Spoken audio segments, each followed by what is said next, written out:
If you want to create high-quality video and audio for your blog, you may be wondering how much you should spend on audio and video equipment.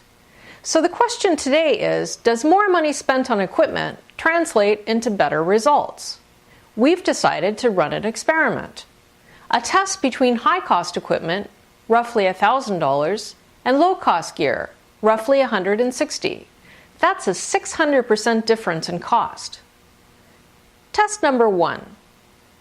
This is a test of our high-cost solution using the Canon Rebel T5i, a Canon EF 50mm lens, and the Audio-Technica Pro 88W R35 wireless lavalier system. The camera is relatively far away, making it easier for me to read my script without seeming to look over or under the camera. Also, the Canon 55mm lens distorts the image less, and I have a lot of control over the settings on the camera, despite relatively harsh lighting in my office.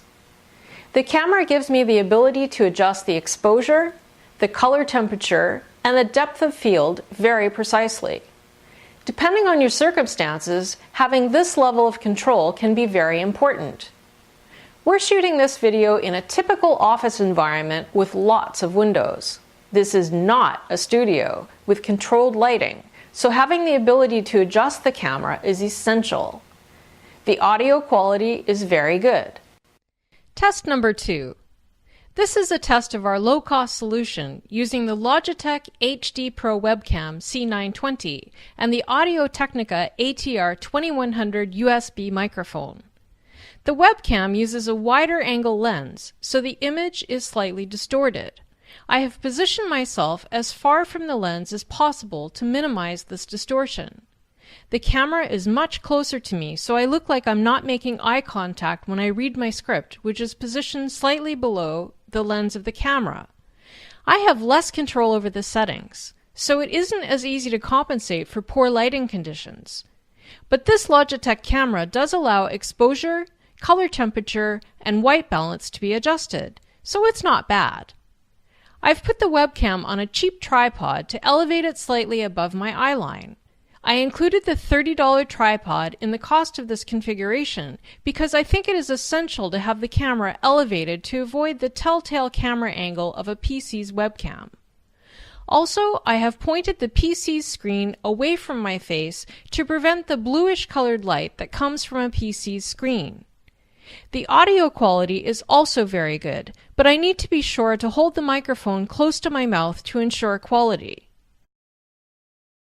Ultimately, you can be the judge. I think both solutions are good for most applications. If you have the money and you have the skill to use a higher-end camera, you will definitely see better results. But the low-cost solution was surprisingly good, given that it costs 6 times less and is much faster to set up. The low-cost webcam solution plugs directly into your PC, so it eliminates the need to transfer files to the PC, and it supports interactive applications like Google Hangouts and Skype. The high-cost SLR solution offers better quality and is more versatile in cases where you need different lenses. But if you're on a tight budget, you can relax in the knowledge that a cheaper option doesn't mean you can't do a good job. If you want more details about the equipment we use for this comparison, you can find it on our blog at mediavidi.com. And if you have any comments or suggestions, we would love to hear from you at mediavidi.com. That's mediavidi.com.